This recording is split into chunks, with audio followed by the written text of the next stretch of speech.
at Westminster. Well, joining today to look through those are the economist Yasmin Alibhai-Brown and the Politics and International Relations Professor Matthew Goodwin. Welcome to you. Now, Matthew Goodwin, this argument between the British media and the government at the moment, you know, Boris Johnson didn't do the interview with Andrew Neil. He didn't use the mainstream media to record his Brexit message. They tried to separate lobby journalists from briefing yesterday. Is this familiar from your study of populist governments elsewhere?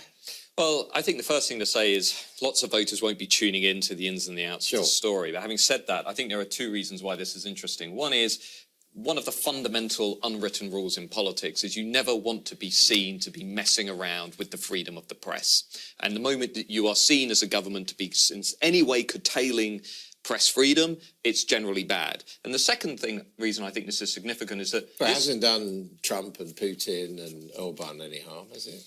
I'm not sure I'd want to compare this government to some of those governments, but the second reason why I do think this really matters for Boris Johnson is we know this is also a government that's adamant at refuting accusations that it is in some way hard right, in some way populist, in some way equivalent to some of the governments that you just mentioned, Adam. Yet it seems to be going out of its way to create an argument with the press that sort of underlines some of those suspicions about tendencies, latent tendencies within the government. And that's why I think this is just, you know, this is an idiotic move, really, by government. You know, just let everybody in, let them provide scrutiny, you know, work with the BBC, work with others. What's the point? I mean, the argument is the mainstream media is in decline. We've got other ways of getting our message out. Why bother? Well, no, this is a moment when the mainstream media is finding it hard to be heard, to survive even. But I agree with Matthew that, you know, remember Lord Hailsham saying that one of the dangers always is in a working democracy, an elected dictatorship. And if there's a sniff about it with Boris Johnson, he's got this huge majority, but it doesn't seem to have settled them. So there's this thing about, you know, not just the media, he's going to stuff the House of Lords, he's angry with any kind of opposition, as is his Rasputin. And like the courts, yeah. Yeah, the courts. And this Rasputin figure who makes my blood run cold, Cummings standing there, watching over these. And it may not be serious if he thinks they want to distinguish themselves as the radical right-wing government.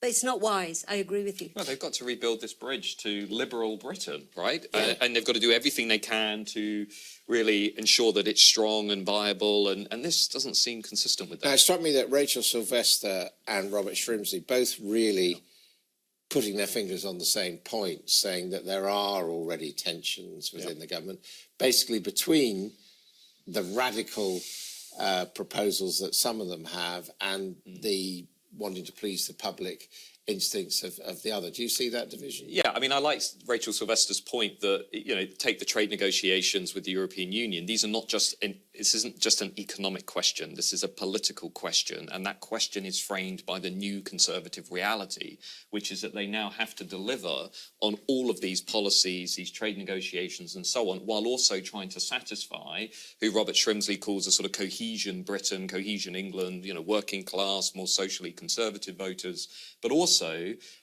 trying to deal with that latent tension in the Conservative Party that's instinctively libertarian, free market, roll back the state, go out, global Britain, and isn't perhaps yet thinking about what does it mean for Bolsover, Blythe Valley, Mansfield. That tension will define Johnsonism, how they deal with that. I think that is the primary concern of this government. Can you satisfy both? No, you can't. You can't. And in a way, some of what Johnson's been doing was to satisfy the ERG. Right? And one thought, and there have been some commentators, even on the left, who see a kind of left-wingism in Johnsonism, if you like, the renationalisation. And that, you know, that kind of reassured me. The problem is it's maverick. It's unreliable. None of us can quite get a finger on what what Johnson and his cabal really mean to do with this country. But maybe that's the point, right? Maybe what Johnson has recognised, just to play devil's advocate, is that it's easier for the right to move left on economics than it is for the left to move right on culture. And this is why many left-wing commentators and so on are in such a sort of confused state, because you've got a Conservative Party here that's saying, let's give state aid to failing businesses, let's renationalise some railways, let's prop up, deal with regional inequality. And many on the Labour side are saying, well, hang on a minute. That was us. That was us a few years ago. What's going on here? So maybe Johnson is one of the few Conservative leaders to find a way through the value divides of our current era. Well, no, I'm not going with that. The man is unreliable, a cad. I'm not going with that. OK, well, that brings us to Zoe Williams and the Labour Party. And Zoe Williams basically saying it's all got very unpredictable. You know, people thought basically that the Corbynites were going to be strong enough to carry the day, but question marks emerging. Everything is so confusing. And yes, the Labour Party, and, you know, the idea that if you're pro-EU, she says, you're by definition Blairite and a centrist. But what about left-wingers who are pro-EU? Where, you know, that too is a constituency within the Labour Party, not necessarily among the members, but certainly supported. Guardian, yeah. So it's the whole world is totally confusing. I do think when I look at all the leadership candidates, I do wonder, you know, have they really diagnosed the root of Labour's woes?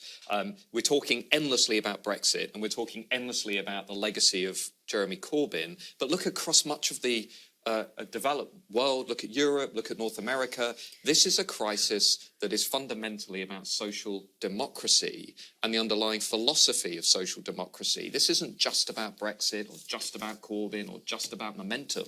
And I haven't seen any of these Labour leadership candidates stand back and say, guys, the problem is bigger than we think it is. No, I have. Lisa Nandy has. She's kind of the only real intellectual analyst in the group, and she has done exactly that.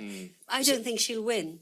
So I agree with you. How do you think this is going to play out? You follow it closely. I think Starmer's in a good position. I think, you know, he could bring that element of stability to the Labour Party that it needs. But to be blunt, you know, I just presented to Labour MPs 2 weeks ago on the problem within their electorate, and my message to them is, this could get a lot worse before it gets better. What is the problem within their electorate? Well, the problem is they no longer have any class effect in their electorate. They have no statistical advantage among the working class that they were founded to represent, and they already hold the vast majority of pro-Remain middle-class professional seats that people like Starmer are saying they should go after by campaigning for free movement in the EU. You've already got those seats. You don't need those seats. You need to build a red bridge back to the red wall. How do you do that? I'm afraid to say you have to start talking about the issues that Labour struggles to talk about.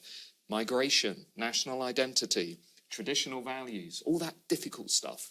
OK, thank you very much I hope not surrender to that, actually. Not to surrender to that. They have to make a case. There's a progressive message on that stuff. Yeah, there is a progressive message. They have to make a case. The argument goes on, but for now, thank you very much indeed.